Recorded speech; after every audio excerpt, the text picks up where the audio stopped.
పిలిపించే ఆహ్వానం ప్రేమంటే ఆరాటం తీరేలా బదిలించే గగనంలా పిలిపించే తడిగారం ప్రేమంటే.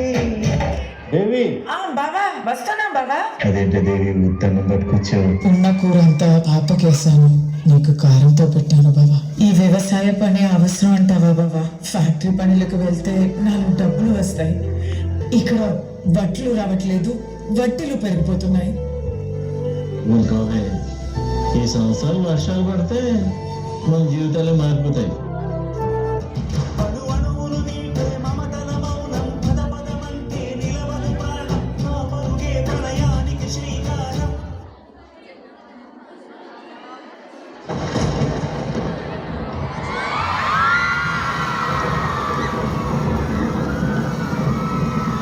దేవి వర్షం పడుతుంది దేవి, ఇంకా మన కష్టాలు తీరిపోయినట్టే.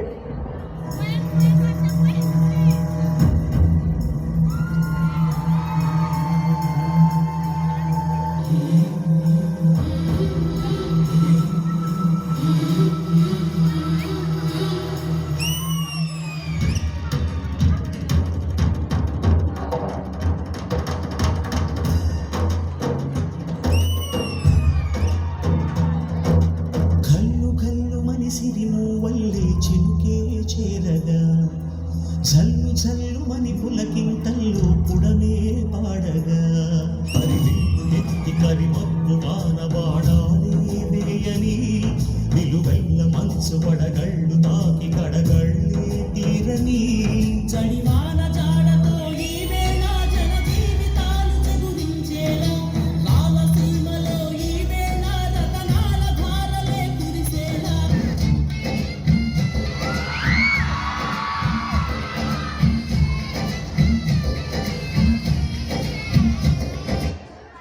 ఈ పంట బాగా పండుద్దని బాగా నమ్మకంగా ఉంది దేవి. ఈసారి పండక్కి కొత్త బట్టలు కొనుక్కుందాం. నాన్న నాన్న స్కూల్ యూనిఫామ్ వెనకాల చినిగిపోయింది నాన్న, అందరు ఎక్కిరిస్తున్నారు నాన్న. ఎందుకు తల్లి పంపుతున్నావు? ఏం చేయను, చెప్పు కూడా తెగిపోయింది నాన్న. అమ్మకి ఎన్నిసార్లు చెప్పినా టెన్నిస్ పెట్టి పంపిస్తుంది, అదేమో నా కాలు కొచ్చుకుంటుంది నాన్న. అలా పొలం గట్టు వైపు వెళ్ళొచ్చు చూద్దాం. మా మంచి నాన్న. ఈసారి పంట పండాక నీకు అన్ని కొత్తవి కొంటాను, సరేనా? ఎరా సంటేష్, వడ్డీ ఏది? నువ్వు నా అప్పు తీరుతావని నమ్మకం లేదురా, అంచేత ఈ ఎద్దుని తీసుకెళ్ళిపోతున్నాడు.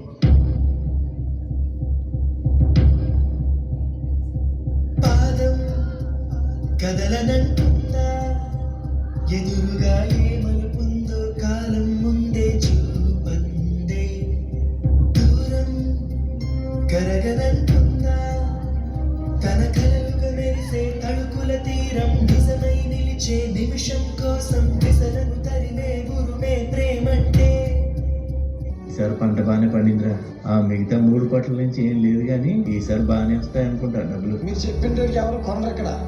అమ్మితే అమ్మండి, అదే మీ సాగు మీరు సావండి. ఈ దళారులు మన జీవితాన్ని నాశనం చేస్తున్నారు. సంటేష్, ఎక్కడికి వెళ్తున్నావురా? పొద్దున్న నుంచి ఏం తినలేదు కదరా, బాగా ఆకలిగా ఉంది. అటు వెళ్ళి ఏమన్నా తినేసి వస్తారా? నేను వస్తాను నాన్న నీతో.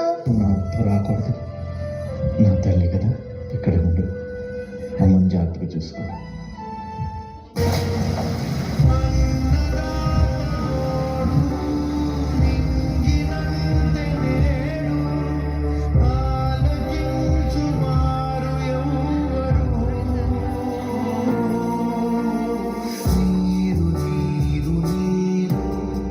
రైతు కంట నీరు చూడనైన చూడనెవ్వరు.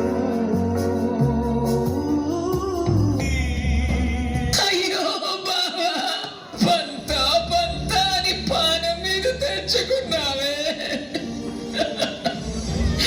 వ్యవసాయం చేసి ఏం బాగుపడ్డాం, ఇంత చేసిన ఏముంది అయ్యా.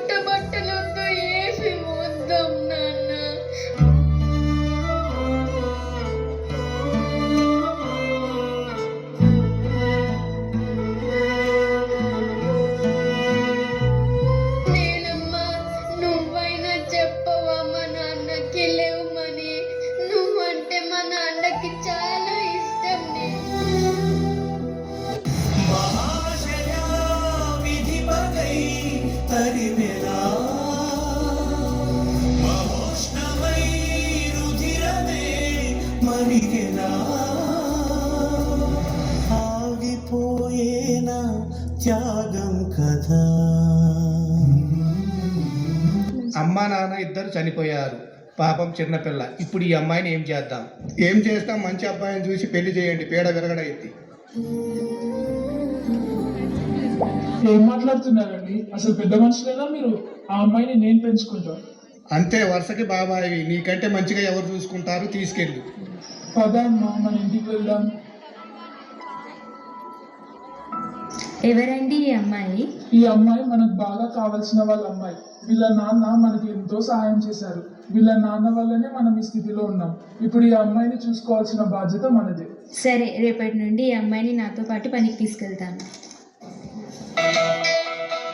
పసి మనసుల వెతలను చూడు, వసివాడి బ్రతుకులు చూడు, ఈ వయసున వీరికి దేం శాపం. కన్నీరుగా మారెను బాల్యం, ఈ బాలల భవితే శూన్యం, అయ్యయ్యో ఎవ్వరిది పాపం. చిరు హృదయాలలో సుఖం గమనించిన ఈ లోకం, చిరు హృదయాలలో. ఏంటమ్మా, నీకు ఇంతనన్నా తెలివుందా? ఈ వయసులో ఆడుతూ పాడుతూ చదువుకోవాల్సిన పిల్లతో ఇలా బరువులు మోయిస్తావా?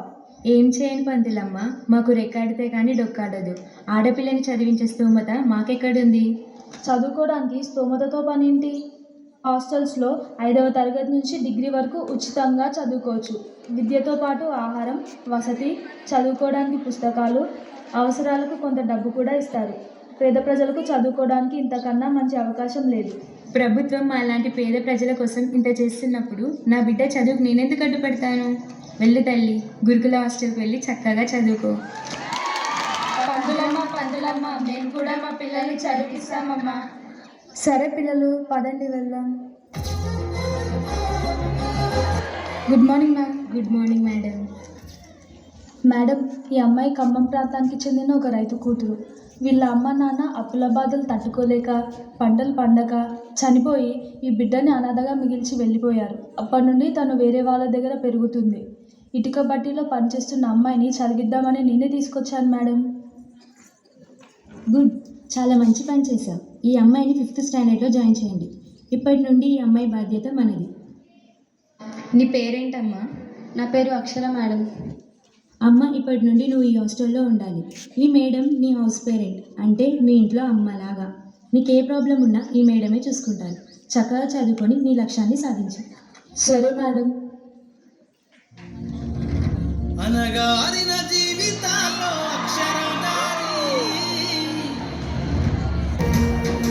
అనగారిన జీవితాల్లో అక్షరధారి, పొద్దై పొడిసెను చదువుల జెండగా మారి, ఈ దేశపు మొదటి పంతులమ్మగా చేరి, జీవితంలో నింపిందో వెలుగుల గాలి.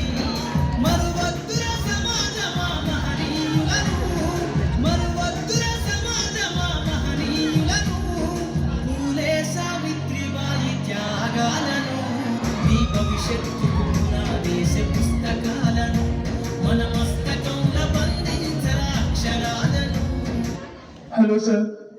ఇక్కడ ఒక 25 ఎకరాల్లో ఒక పెద్ద ఫ్యాక్టరీ పెడుతున్నాం. సార్, ఇక్కడ దగ్గరలో ఒక అడవి ఉంది. అక్కడ ఫ్యాక్టరీ పెట్టామంటే మనకు లాభాలే లాభాలు.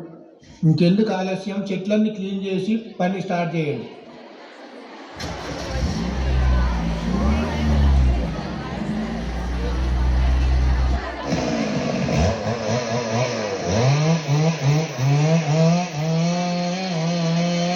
Stop it. ఎవరే నువ్వు? మమ్మల్ని ఎందుకు ఆపుతున్నావు? This is Akshara, IFS batch number 202 gold medalist. ఏం చేస్తున్నారా? ప్రకృతి అనేది అందమైన అమ్మ ఒడి. ఆ ఒడిలో ఎవరైనా విశ్రాంతి తీసుకోవచ్చు. అటువంటి ప్రకృతిని నాశనం చేయాలనుకుంటారా? మీలాంటి వాళ్ళ వల్లనే కదరా వర్షాలు పడక, పంటలు పండక మా నాన్న లాంటి రైతులు ఎంతోమంది ఆత్మహత్య చేసుకుంటున్నారు. కాలాన్ని బట్టి పంటను మార్చినట్టు రైతు తన జీవితాన్ని మార్చుకోలేకపోతున్నాడు. అందుకే మీలాంటి వాళ్ళ అరచకాలు అరకట్టడానికేరా IFS అయ్యాను. ఆఫీసర్, FIR ఫైల్ చేసి వీళ్ళ కంపెనీని సీజ్ చేయండి.